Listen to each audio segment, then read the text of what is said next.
The middle forwards, the big boppers, the most important players for your fantasy team, guys that you can rely on and guys that will not lose you much cash this year. So, look, I think they're the guys you got to get right.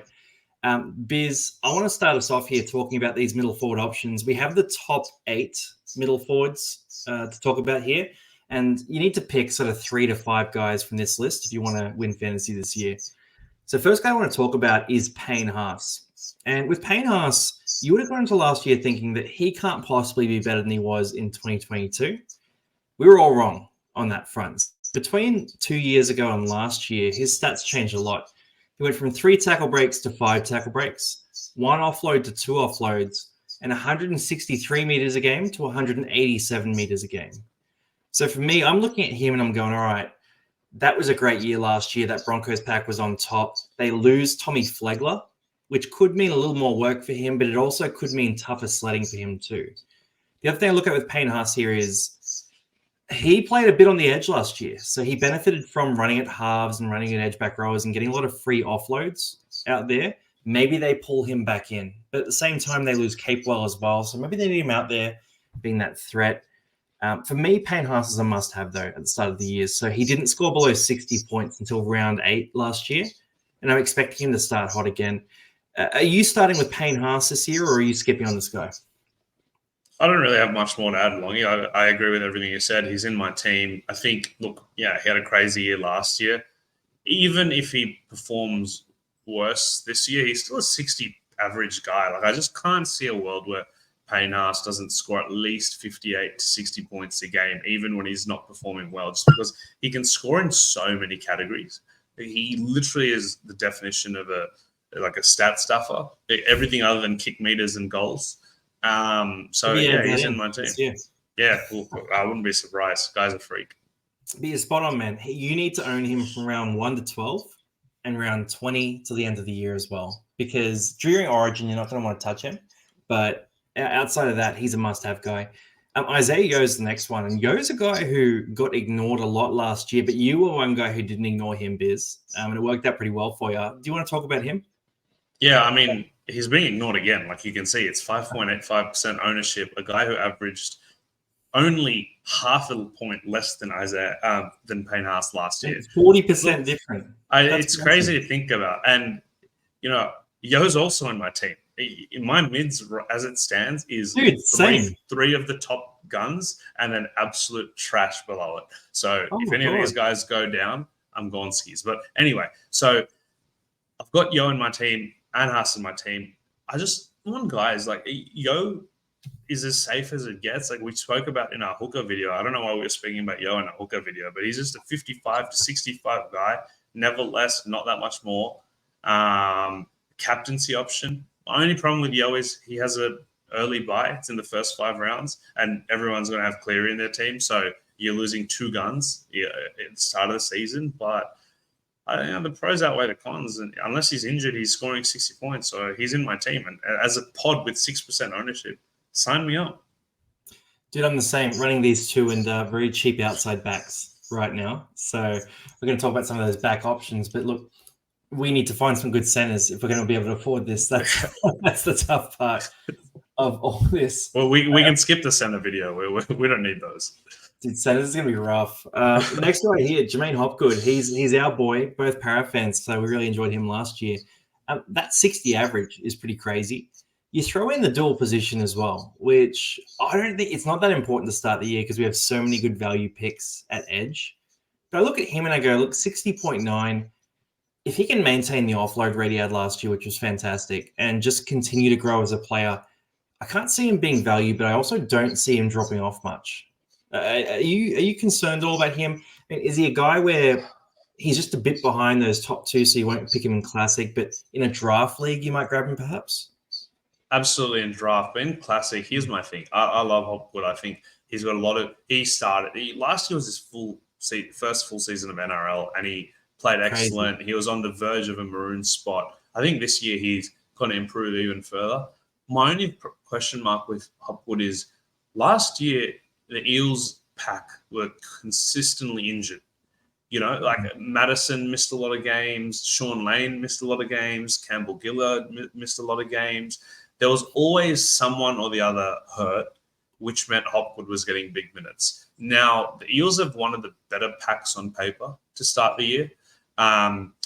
So I don't know if he's just getting the minutes. And the thing with Hopwood is we saw some games when the Eels were at full strength that he was coming off the bench. Like, I don't forget that fact. And at 61 points and 837K, is a bit too much risk for me versus guys like Haas, Yo, Cam Murray, who are locked in for big minute roles and big points.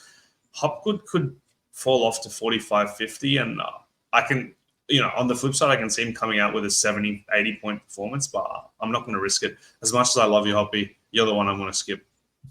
Skip Hopgood, you had it here first. That's brutal, but it means we can watch him without any bias, except for our para bias. Cam Murray's the next guy here, and it's strange to say at 787K, but he's value going into this year. So you get him at a 57 average this year. 2 years ago, it was a 63 average. And when he played 60-plus minutes last year, it was a 65 average. So I look at that and I go, all right, cool. Probably about 8 points of value. South Sydney missed the finals last year. They got a tough draw to start. There is no way they are so arrogant that they rest him again this year. I think he's going to have to be fantastic for South to do well. And I think he's going to come out pretty hot and score maybe even like an 80-plus score even in round one. Yeah. Oh, he's in my team too. I've revealed my three mids, Haas, Yo, and Murray at the moment. I'm stacked up, right? I do not want to talk about what's in the back, but is it Ethan Strange with Taylor right now? Yeah, exactly. Exactly. I've got some 250K bangers in my starting centers, but let's see how that goes. Anyway, Cam Murray, I agree with what you said. He's undervalued. The only problem with him is he does love an early head knock and screwing you over with a 5 to 10 point game, but as a result, like you said, he's undervalued. He ended the year really strongly last year. I think a 65 average across his last few games, which really goes to show what he can do. And he's still very young in his prime, leading the Souths pack. I see no reason why you would hesitate on him. I think even if he doesn't give you the value that we've hyped up, he's still averaging 57 points, and he's at this stage of pod. And I started him with last year, and he did come out of the blocks pretty hot last year. So, I think if I had to sack anyone in my top three at the moment, it's probably Murray I moved down just because he does fluctuate in minutes. Like he'll get 70, then he'll go play 55, and it can be a bit annoying as an owner, but I think what you said is true, and he's a great option. Yeah, there's no way that I would be surprised if he was 900K a month in, right? Like he's easily that caliber of gun. He's not going to go below 700, maybe during Origin, but again, he's a guy where you want to own him rounds 1 to 12. Around 20 onwards. So, yeah, grab him right now. Ruben Codd is another one that's really interesting. So, a similar story where he had that drop-off last year. He went from a 52 average 2 years ago to a 42 average last year. The pedigree was still there. When he played good minutes, he was averaging 54 points last year. So, the question becomes, does he go back to a big minutes role? He's been named captain, or co-captain at least, with Dugan.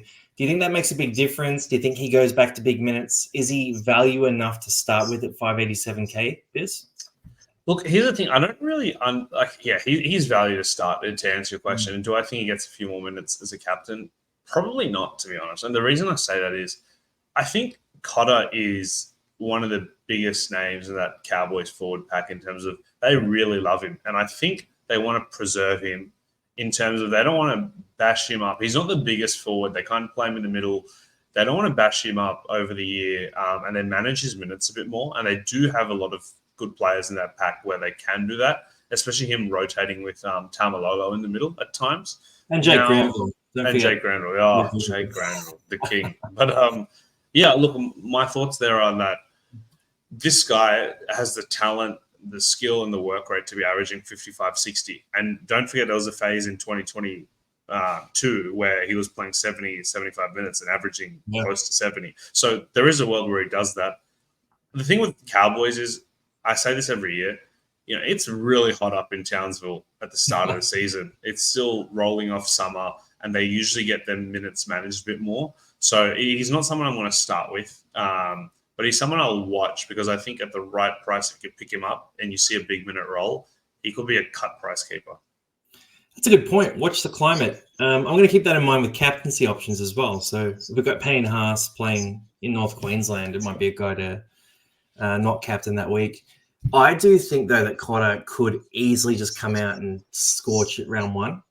I think he might cook the Dolphins in a bit of a revenge game on how bad the Cowboys were last year, especially as his first game as captain. He might be fired up. So what I'm going to say here is with Cotter, don't overreact to round one if you don't pick him. But personally, he's in and out of my team right now. I've got a few other guys on this list actually that I like a bit better. And I'm going to jump straight down to one who I really like here. So Joshy Curran, look, he's not a pod at all. He's 43% owned. He covers middle and edge, which is nice. But for Josh Curran, it's really, really a basic equation. So he's a 33 average last year. He's priced at that. He averages 50 when he plays good minutes. He averages 55 when he plays good minutes at lock. It's as simple as that. The Dogs don't have any other options. So he's going to play those minutes. I think he'll be a big part of that forward pack. And yeah, he's just going to be a must-have fantasy. How high do you reach for him in a draft league is probably the bigger question. Do you forecast a 55 average here, Biz? Do you go even higher than that, or are you a bit more reserved on him? Yeah, I think 50 to 55 is about right. I'm pretty high on him. I think, obviously, he's not going to play on the edge. They've got Kickow and Preston, who are locked in on the edges, but that lock spot was problematic for them last year. They rotated a few guys in and out. I think the thing with Curran is I don't really understand what went wrong for him at the Warriors. Like, every fan could see his talent, but the Warriors just didn't use him that much. So there must be something that the casual athlete can't pick up. So the way he trains or some his haircut. Maybe the haircut, some sort of weakness in his game, either visual or actual. But I think he can average 55 because Bulldogs would have brought him over for a reason. For me, he's super talented. Like every time I watch him play, he looks brilliant. He can miss a tackle here and there, but he's very good offensively. So I think I'd be very surprised if he doesn't win that lock position. And if he's in that lock position, I'm expecting big minutes and a 50-point average. 55, maybe not. They've got a few middles to rotate through there, but I think if he's starting, you have to he's a must-own. See, I'm going to call it, and I don't know if he maintains it for the whole year, but I think he's in that 55 to 60 conversation. And I'll tell you why. The Dogs need a spark and attack desperately. And Josh Curran is exactly the kind of guy who can come in and play that Hopgood style where he just comes in and throws offloads. So I look at him and I just think that he's got that skill set. I don't know if it's going to be good for real life, but I think for fantasy, he's just going to try and do a lot in that team. And it's going to come off for you most weeks. So I'm pretty excited about him. One I'm a bit more reserved on, but I'm getting asked a lot about is Tommy Flegler. And it's an on-paper buy for Tom Flegler. I'm not actually super hot on him, but at the same time, you could make a case for him, right? So the case is that he averaged 37 last year, and when he played 50 minutes a game exactly, he would average 45. So if he comes into this Dolphins pack, plays a bigger role, plays that 50 minutes a game, it's not guaranteed that he does that. And he could average 45 points just based on his PPM, and he could be 8 points of value. Is it enough for you at 513K? Yeah, you're already shaking your head. Too much for a mid-range job. But you hate mid-ranges. I hate mid-ranges. Like, if I'm paying like I'm paying for, Jamaine Hopoate. And the thing is, the thing with a mid-ranger like this is you say there's 8 points of value, and in the best case scenario, maybe there is 8 to 10 points of value.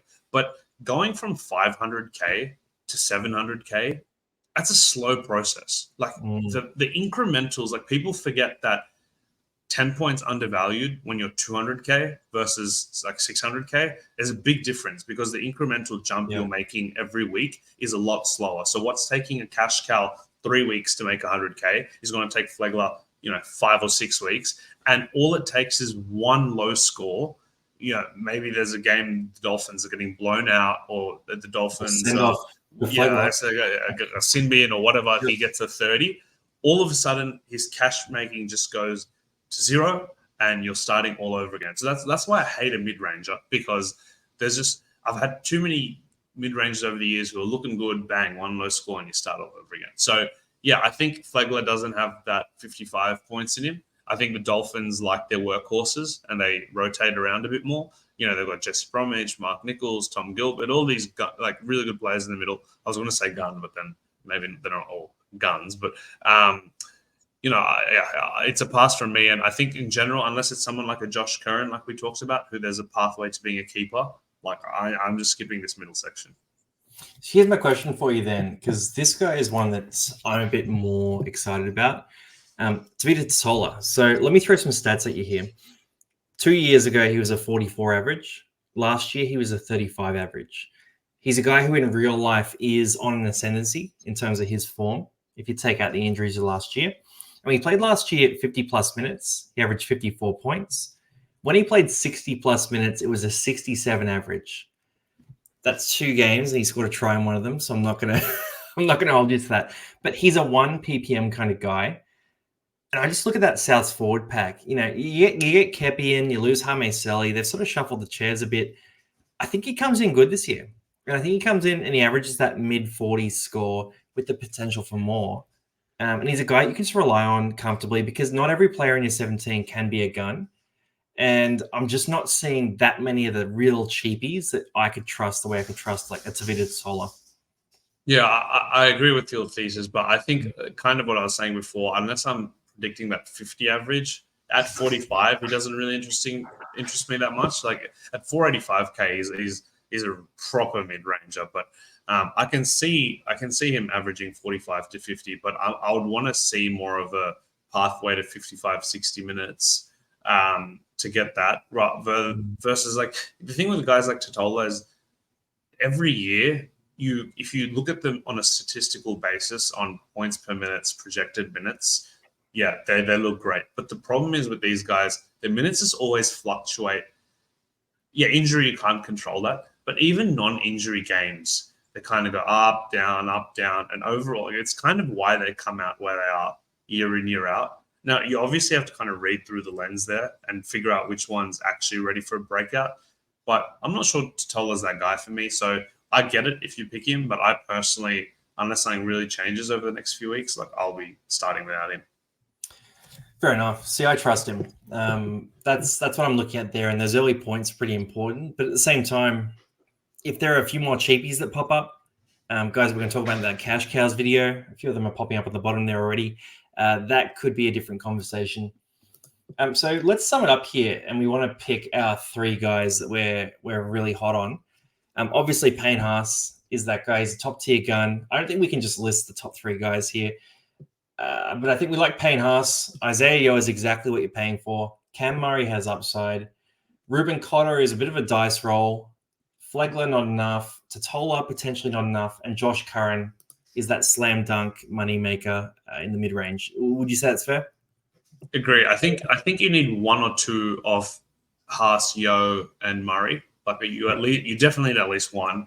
You probably should get 2 with the uncertainty around the mids. And I think Curran is a great pick. I've got Curran in my edge spot. But and then there's one other guy who I think is not going to make our cash cow video because he's above 400k. But Tallis Duncan, I'm hearing reports that he's primed for a potential edge role. Like even if he's coming off the bench, like a 50, 60-minute role.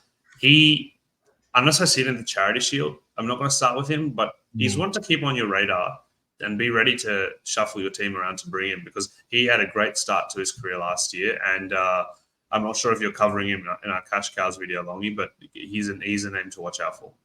Yeah, we'll talk about it on Cash Cows as well, just because he's a bit above the price, but he sort of fits the mold in that spot. But yeah, no, South Sydney Edge, it's a good spot to be. There's plenty of attacking opportunities. Kaloa Matangi has shown that. So I think, yeah, he's pretty attractive if he gets good minutes there. And there isn't much of a threat because they've just been shuffling around some journeymen into that spot previously. Yeah. Look, that's our analysis of the mids here. Check out the other videos. We're doing each position. We're doing Cash Cows as well. Let us know in the comments which of these guys you're starting with and which one you think is a trap.